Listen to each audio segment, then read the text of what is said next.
Kinilala ng mga lokal na opisyal ang kabayanihan ng isang off-duty na pulis matapos niyang iniligtas ang buhay ng isang 7 taong gulang na bata sa isang hostage situation sa Marawi City, Lanao del Sur. Ayon sa pulisya, nagja-jogging lamang si Police Senior Master Sergeant Soher Sulaiman nang mapansin ang isang lalaking humablot sa bata at nagbabanta sa kanyang buhay kapalit ang pera.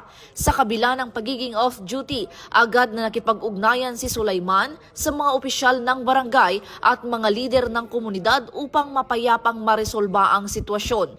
Nang tumanggi ang sospek at patuloy na ilagay sa panganib ang bata, napilitan ang pulis na kumilos at pigilan ang hostage taker.